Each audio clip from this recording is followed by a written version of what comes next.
J-E-L-L-O. The Jell-O program starring Jack Benny with Mary Livingston, Phil Harris, Dennis Day, and yours truly, Donald Wilson.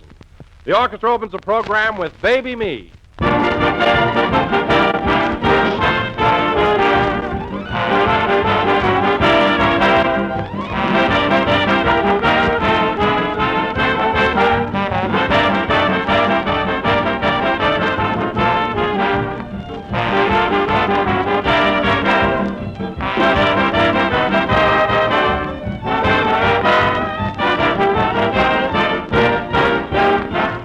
If you have a family of football fans, you know what an afternoon at the game can do to their appetite. Send them zooming up higher than a kite. So be prepared with a good hearty meal. And for dessert, that all-star favorite, Jell-O. You always win with Jell-O. You make a touchdown every time. It's so good to look at, gayer than the college colors. Cheerful and bright and appetizing, and it's so good to eat. Jell-O's rich, zestful fruit flavors make a real occasion out of every meal. Strawberry, raspberry, cherry, orange, lemon, and lime. All six are chock full of extra rich flavors that taste as tempting as the ripe fruit itself. There are dozens and dozens of different ways to serve Jell-O, and you'll find attractive recipes on every package. So look for those big red letters on the box. They spell Jell-O.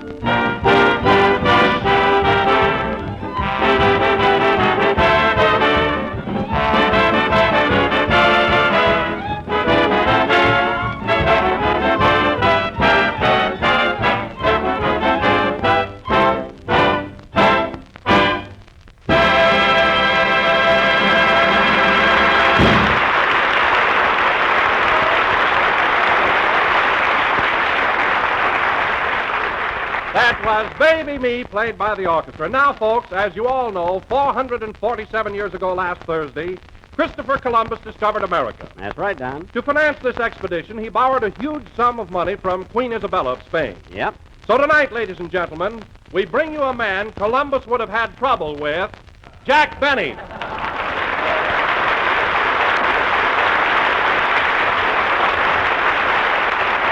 Thank you. Thank you. Hello again. This is Jack Benny talking. And, Don, although I appreciate your timely introduction, aren't you assuming too much? Now, what do you mean? Well, how do you know Columbus would have had trouble borrowing money from me? That's just a wild guess. Well, Jack, I was merely trying to be topical, that's all. Last Thursday was Columbus Day, and I wanted to tie you in with him. Don, tying me in with Columbus is indeed flattering. But you didn't have to make me tight. He didn't make you tight. He just lifted the veil. Oh, he did. Now, listen, Phil, and this goes for you, too, Don. We're beginning a new season, and I think we ought to make a few changes. I'm sure there are more vital things to talk about than me being tight. I'm awfully sorry, Jack. Me too. Don, I believe. You know, fellas, this is only our second broadcast, and during this new season, we ought to try and get on more believable subjects. You're right, Jack. We've all been picking on you too much. You said it, Mary. Imagine saying I wouldn't finance Columbus. Well, if I'd have been living in those days, I would have been glad to loan him the money. Yeah, but he'd have a tough time sailing that boat with one arm. Mary, I wouldn't have asked for collateral. To hear you talk, you'd think I never spent a dime. Well? Well, nothing. What about that party I threw Wednesday night at the Coconut Grove? What party? You know, the party I threw at the Coconut Grove. Didn't I pay the check for 10 people? Didn't I leave a big tip? Yeah, but you took a tree home for firewood. I did not. I just took a few branches that fell off. So don't exaggerate. Boy, that's rich. Benny the wood chopper. Phil, get this straight. I didn't go to the Coconut Grove Wednesday night to chop down any trees. Then why did you wear that lumberjack shirt? That wasn't a lumberjack shirt. That was my tuxedo shirt that was washed with some plaid socks.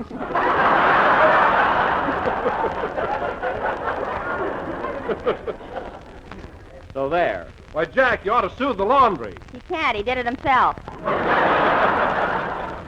Well, you're certainly right up on your toes tonight, Miss Livingston. Quite a contrast to your opening performance last Sunday. You said it, Jack. Oh, boy, was I nervous. I nearly fainted. I'll say you did. It's a wonder you couldn't control yourself. You've been on the air before. Why all the worry? Did you ever have a strap break in the middle of a program?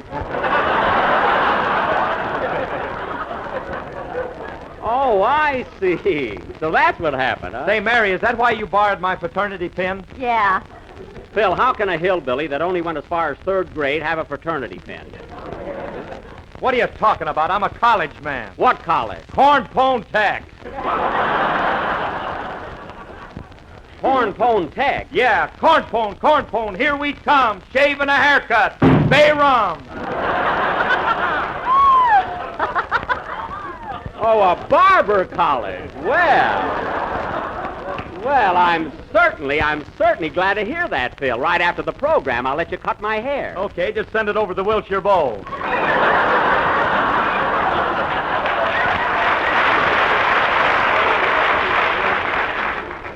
All right, Smarty. No cover charge. Mary. Now, wait a minute, fellas. That's another topic I want dismissed this season. I don't want to hear another word about my toupee, because I don't wear one. What's that over your right ear, a halo? Now, Mary, cut it out and let's change the subject. Say, Don, come here a minute. What is it, Jack? Did you hear any nice reports on our opening program last Sunday? I mean, was there any good comment on it? Why, yes, everyone I talked with liked it very much, and they were especially enthusiastic about our new tenor, Dennis Day. Oh, that's swell. Of course, he was a little nervous his first time on the air. Well, I have to admit, Jack, that I was pretty nervous myself. I had the shakes, too. Phil, you've never had anything that a good night's sleep won't cure.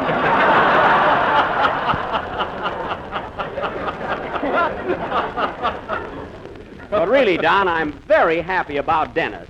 Of course, I'm going to have to do something about that mother of his. Oh, boy, what I've gone through with her already. Well, after all, Jack, it's a mother's instinct to look after the best interests of her son. I know that, Don, but I don't want her around while we're broadcasting. Oh, why don't you put your foot down, Jack? Why don't you threaten her? Not a good that'll do. She's bigger than I am. Look, we've been on the air 10 minutes and they haven't shown up yet. And you know why? Because I told her to be here on time. Oh, Jack, you're just imagining things. Mrs. Day seems to be a very nice woman. Don, you don't have to put up with her like I do. She's always interfering with my business.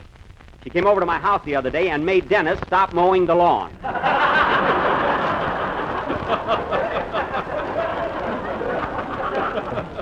How do you like that? Don't tell me you got that kid mowing your lawn already. Well, it keeps him out of mischief, and besides, Dennis was perfectly willing to do it. He should be. You got it in his contract. I have not. His mother took it out. Anyway, my lawn sure looks nice, half mowed. Well, why don't you make Rochester finish it? Oh, he can't. He joined some kind of a union where he can only do 5 jobs for me. He's up to his quota now. Anyway, fellas, getting back to Mrs. Day, if she does... Whoops, that must be her now. Don't say anything, fellas. Come in. Well, Andy! Hiya, Buck! Well, hello. Well,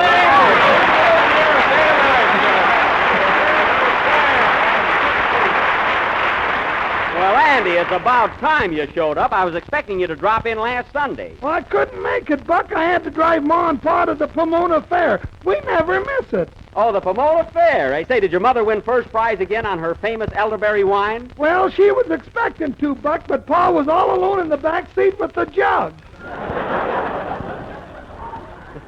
Oh, so your Pa drank it, huh? I think so. We passed an orange grove on the way, and Pa said, "Holy smoke, look at that sunset." Well, then you're probably right. Say, Andy, they generally have pretty good exhibits at the Pomona Fair. How are they this year? Swell. The farm products were wonderful. Oh. You know, Buck, they had an ear of corn there 3 feet long. What was that, Andy? I knew you'd be interested, Phil. Well, I'm glad you had such a good time, Andy. By the way, did you get a chance to tune in on our show last week? I sure did, Buck. How'd you like our new tenor, Dennis Day? Oh, he was great, but Ma was a little disappointed. She thought I was going to sing this year. Well, you could hardly talk that one, huh? That's all we need. Now, wait a minute, Andy, wait a minute. You're not a tenor. I am on some words. You're a quartet on some words. Well, stick around, Andy. I'll have you meet the kid. He'll be here pretty soon. I'd like to, Buck, but I got to run along now. Why, Andy? What's your hurry? Well, my girl's picking me up in front of the studio. Oh, your girl, eh? Who is she? Whoever picks me up. So long, Buck.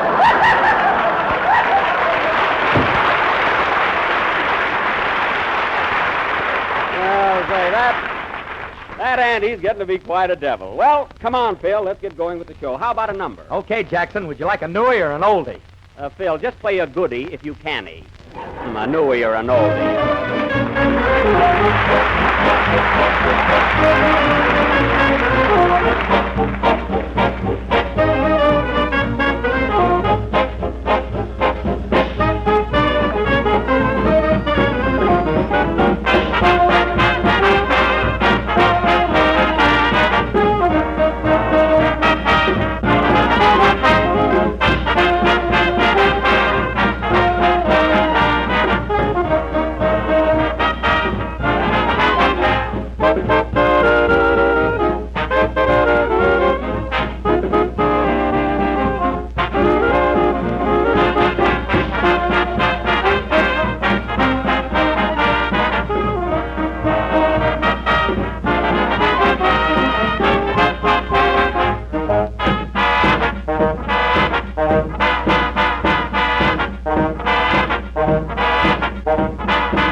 There you go. That was Put That Down in Writing, played by Phil Harris and his orchestra. And, Phil, in all fairness to you, the band sounded very good, much better than last week. What are you talking about? The music was sensational last week.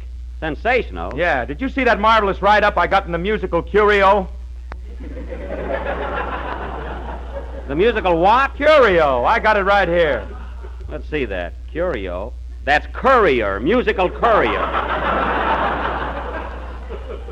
He owns a fraternity pin yet. If I could trust that strap, I'd give it back.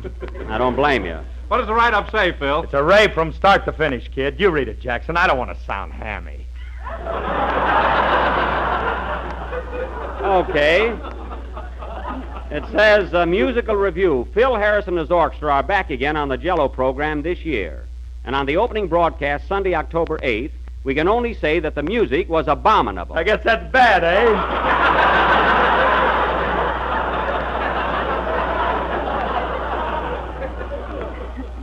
In all selections played, the brass was turbulent, and the strings were as stagnant as anything this reporter has ever heard. And that guy's one of the best critics in the country.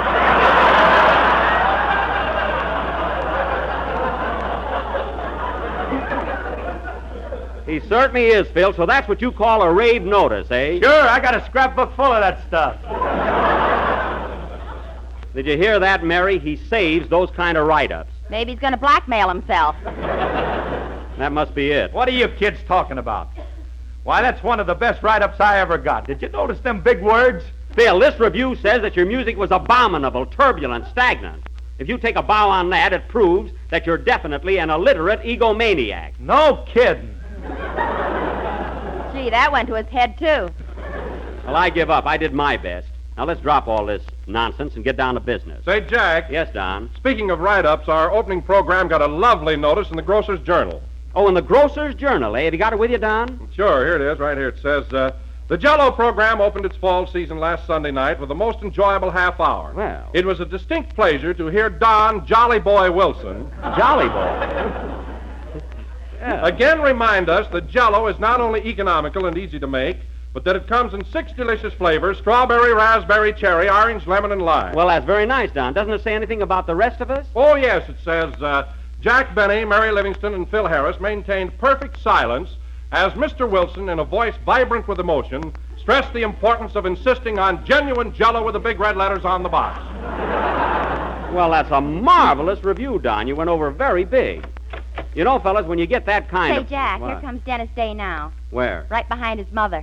Oh, yes, yes. Hello? Hello, Dennis? Oh, hello, Mr. Benny.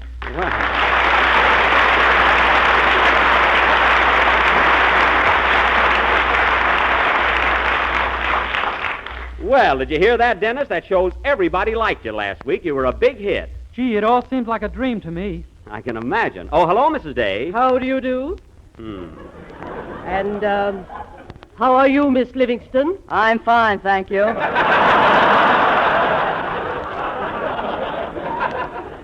Mary. Now, Dennis. Yes, please? Dennis, I don't want to harp on any particular subject because this is all new to you. But as I told you last Sunday, it's rather important that you be here on time. You were a little late again today. I'm very sorry, Mr. Benny. That's quite all right. You see, we haven't lived out here very long. You've apologized, Dennis. That's enough. But, Mrs. Day, your son was just trying to be courteous, that's all. He said he was sorry. That's all that's necessary. Oh, brother. What was that? I said, oh, brother. I was talking to my brother. He's sitting in the 18th row. Hello, Sam.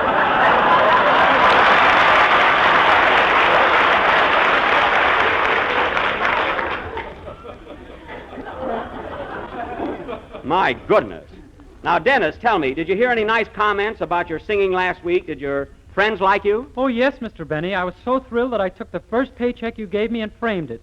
Oh, you framed your check. You mean you're not even going to cash it? No, sir, never. This is the happiest moment of Jack's life. Now, Mary, I'm glad he's sentimental. It shows good character, Dennis. Thanks for the frame, Mr. Benny. Never mind.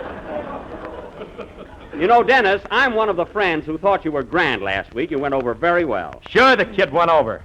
Say, Mrs. Day, how'd you like the way my orchestra accompanied your son? Since you asked me, I thought the music was a bum. There you are, Jackson. Everybody says so.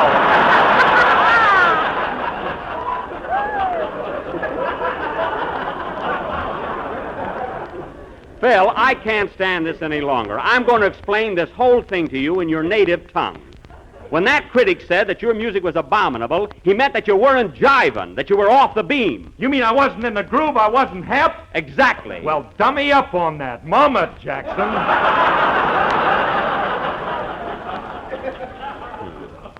Now, don't take it too hard, Phil. We all get a bad write-up once in a while. Shucks, and I just subscribed to that paper for 25 years. Well, that's too bad. Oh, Jack, you shouldn't have told him. He was so ignorant and happy. I did it for his own good, Mary. Phil's been getting pretty swell-headed lately. Is that so? Yes, Phil. You know, there's an old Chinese proverb that says, when orchestra leader gets kicked in pants, hat fit better. Remember that, Phil. Now, Dennis. Yes, please? We're ready for a number. Have you got your song prepared for tonight? Oh, indeed I have, Mr. Benny. Okay, so now, ladies and gentlemen, Dennis Day, our young vocal discovery, will sing that old and popular favorite, Melancholy Baby. Dennis is not going to sing Melancholy Baby. He's going to sing Cinderella, Stay in My Arms. Now, Mrs. Day, I've arranged with Dennis to sing Melancholy Baby. It's my favorite torch song. Dennis is singing Cinderella, Stay in My Arms. Just 1 minute, Mrs. Day. Whose program is this? It's up for grabs. Stay out of this, Mary. Ladies and gentlemen, Dennis Day is going to sing Melancholy Baby. Oh, no, he isn't. Oh, yes, he is. It's no use, Mr. Benny. Dennis, I'm handling this. Just do as I say and we'll have no trouble. Melancholy Baby, folks. Sing, Dennis.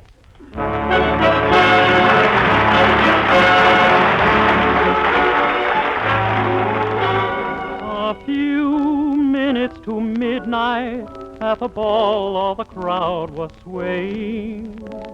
Then two charming people went dancing by, and I heard him say, "Stay in my arms, Cinderella, while the clock is striking, I'll hold you.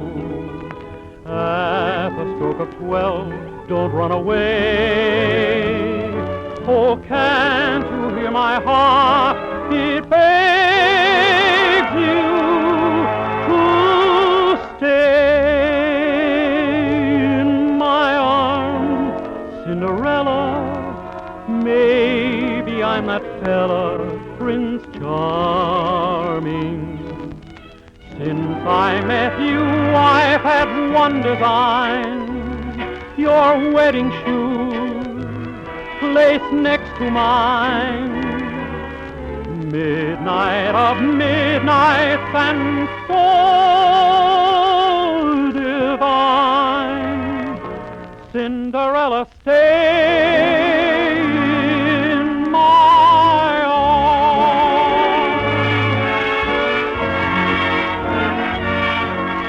While the clock is striking, I'll hold you. Midnight of midnights and so divine.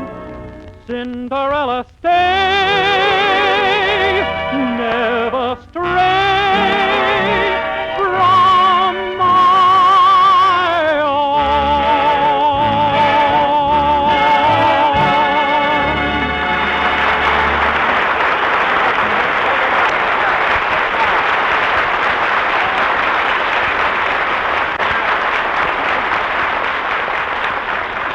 That was Melancholy Baby, sung by Dennis Day.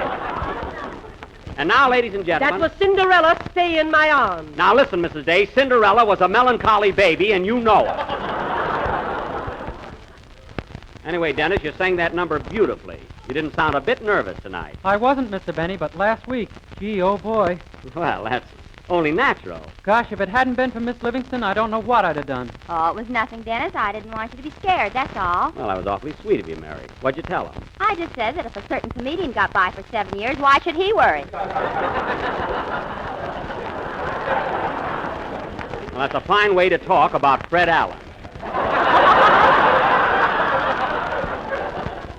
Anyway, Dennis, don't feel upset about last week because we were all just as jittery as you were. Every one of us. I was as cool as a cucumber. Is that so, Mrs. Day?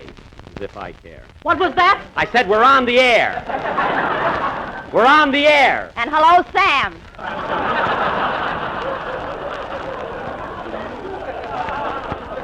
Mary, I'm talking.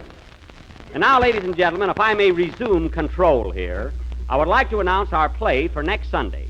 A week from tonight, the Benny Belligerent Barnstormers will inaugurate their new season of dramatic offering. After much thought and careful consideration, we decided to open with our version of Darrell F. Zanuck's 20th Century Fox production, that historical drama of adventure in darkest Africa, Stanley and Livingston. Thank you, Kismet. This, I feel, will be one of our outstanding presentations. I agree with you, Jack. I think it's a great idea to do Stanley and Livingston. Yes, Don, at least it'll be something new. New? Fred Allen did it 2 weeks ago. Mrs. Day, what Fred Allen does on his program is no concern of mine. This is a true story that took place in the year 1875. And I have just as much right to do Stanley and Livingston as Fred Allen. Even more, you knew the boys.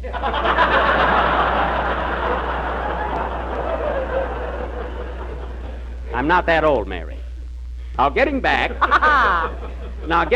to next week's attraction. Oh, Mr. Benny. Yes, please. I mean, yes. Yes, Dennis. Why does Mr. Allen talk through his nose? What was that, Dennis? I said, why does Mr. Allen talk through his nose? Because he hasn't enough strength to blow it, and thanks for asking.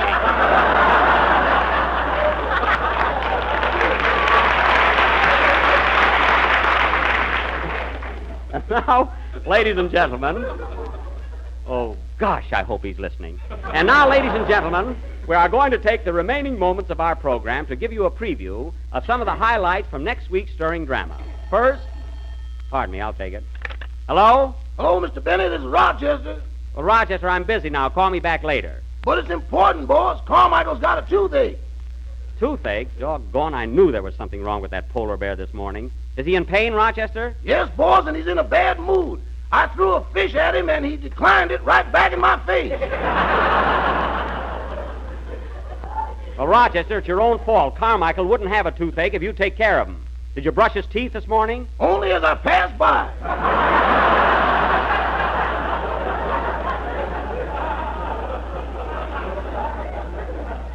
Well, that's awful. Which tooth is bothering him, Rochester? Is it a molar or a bicuspid? What's that, boss? I said, is it a molar or a bicuspid? Yes, pretty bad.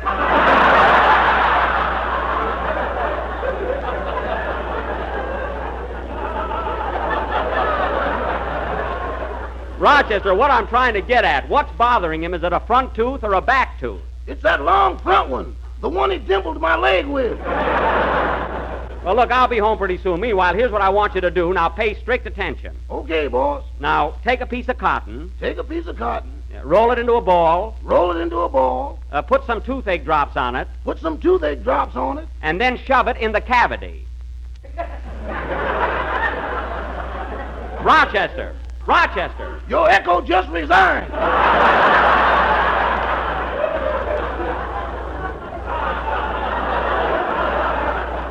For heaven's sake, now, don't be such a coward. Animals understand when you're trying to help them. Uh-huh. You remember that story about the man who took a thorn out of the lion's paw? Yeah, whatever become of him?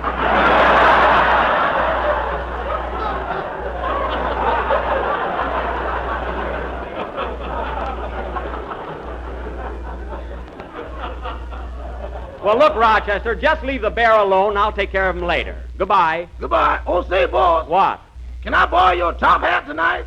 My top hat? Yeah, I got a date with a tall girl. Well, just stand on your tiptoes and leave my hat alone. Goodbye. And that polar bear's got more troubles. What's the matter, Jack? Oh, Carmichael's got a toothache. There'll be no living with him all week. Well, where were we? You were going to give us a preview of Stanley and Livingston. Oh, yes. And now, ladies and gentlemen, for the highlights of our next week's attraction, Stanley and Livingston. That thrilling saga of the Dark Continent. Take it, Don. Africa. The jungle. Headhunters. These, ladies and gentlemen, are just a few of the highlights from next week's Sunday's sensational offering, Stanley and Livingston. So be sure and tune in. Pardon me, come in. Mr. Benny, Yes? I'll be seeing you in the jungle next week. Oh, are you a headhunter? No, hair is all I'm after. Goodbye. And he's not kidding, folks. Play with it.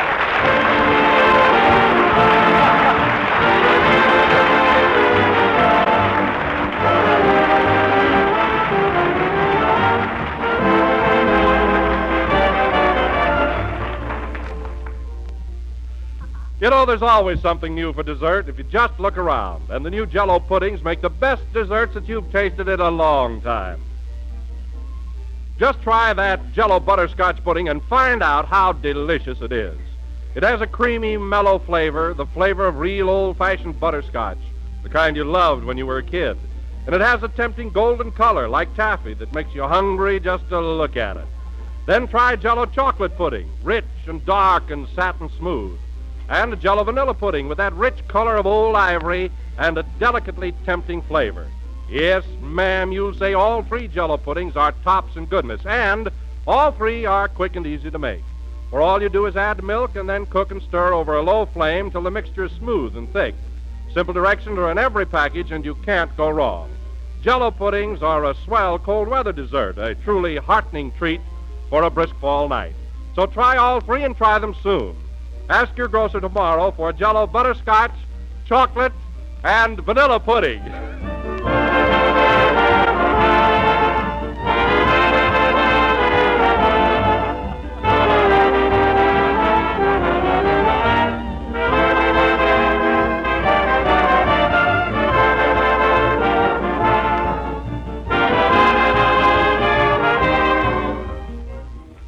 This is the last number of the second program in the new Jell-O series, and we will be with you again next Sunday night at the same time.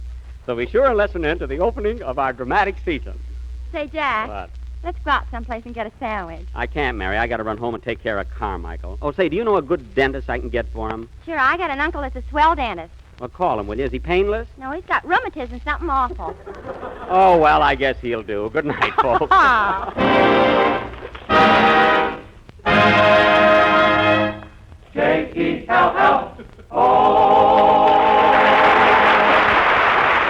Here's news. Every Tuesday night, the Aldrich Family is on the air, starring Ezra Stone and Henry Aldrich, that lovable hard-luck kid.